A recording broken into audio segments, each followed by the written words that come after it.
удар по военным объектам противника в городе Винер, Нойштадт, в Австрии. Hello everybody. No wargaming video today, but I thought if you're interested in historical wargaming, chances are you are interested in other historical topics. So I thought I would just give some quick thoughts on this book I just received. It's called Pistols of the Warlords. It's by Ian McCollum. You may have heard of Ian. He runs quite a popular channel here on YouTube called Forgotten Weapons. On that channel he looks at unique and interesting firearms from throughout history.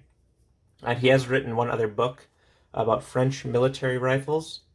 So this book here looks at domestic Chinese handguns from 1911 to 1949.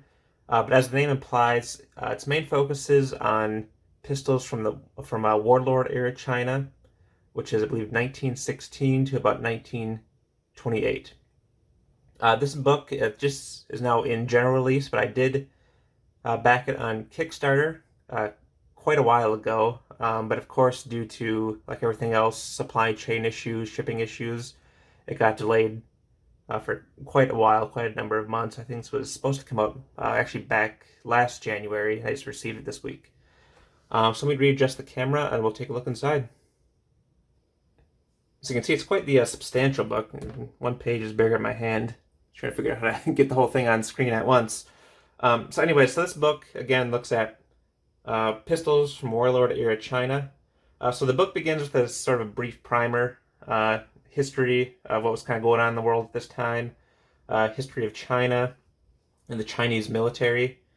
So the Chinese military used pistols more extensively than Western militaries, especially machine pistols. The Chinese thought of machine pistols as a separate category than pistols per se. Even they had some soldiers who would use machine pistols as their primary weapons, which was sort of uncommon in Western militaries. So the book, give the table of contents here. So the book breaks down into different types of pistols. So it's here it looks at domestic Chinese designs, C96 Mauser copies, FN 1900 copies, and then copies of other Western design.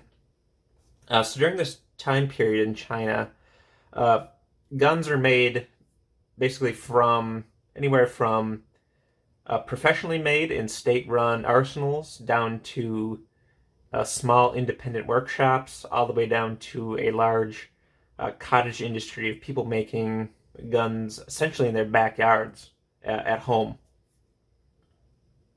But the one thing they all had in common is most of them were kind of ripping off a Western design to some extent. So if you get into the book itself, what Ian does is he breaks down, so say within Chinese designs, he breaks it down sort of by a common characteristic that a group of pistols will share.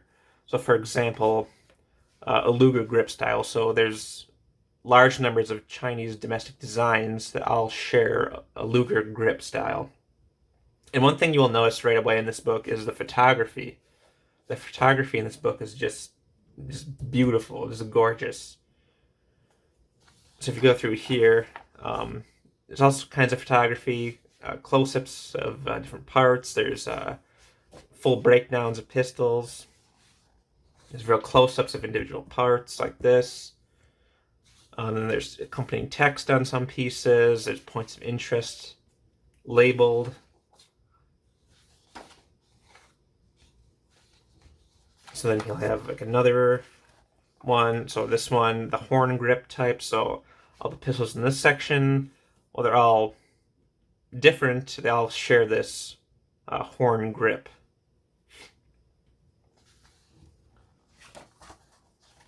One thing to note I liked reading about, so let me see if I can find a better picture. Here we go. So if you note here, this English is this kind of gibberish. It doesn't actually say anything.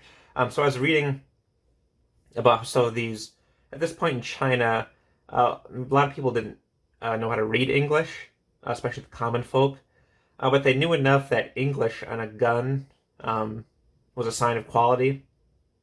So these gun makers would basically just stamp random English letters on their work, sort of knocking off that Western quality. So that was pretty interesting. So again, the photography here is just awesome. So I don't know how much I can show here before running afoul of fair use. So I'll try to run through here quickly. So it's almost 200 pages of domestic designs. Then we get into the C96s. I think everybody knows and loves the C96. And then we get into the FN 1900s and then miscellaneous weapons. And also in this book, let me see if I can find one. Oh, yes, right here. Scattered throughout the book are these profiles of the warlords who were active in China during this time period. And then at the end of the book here, we have profiles on the arsenals that were active in China at the time. So it's quite the substantial overview of pistols during the Warlord era. Yeah, so this book, Pistols of the Warlords by Ian McCollum, I would 10 out of 10 recommend this book. It's over, or almost 500 pages, so you're definitely getting your money's worth.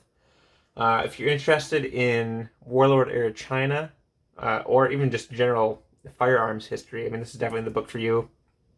The photography is just amazing. If this was just a picture book, I would buy it. And the text on top is just sort of the gravy on top. So yes, so Pistols of the Warlord by Ian McCollum. I did check on the website. It's sold through, so Ian does run his own publishing company. It's called Headstamp Publishing. It's sold directly through his website. It is on general sale now, so you can get it there. So yes, definitely recommend it. And that's all I have for now. So I'll see you by the next video. Thanks.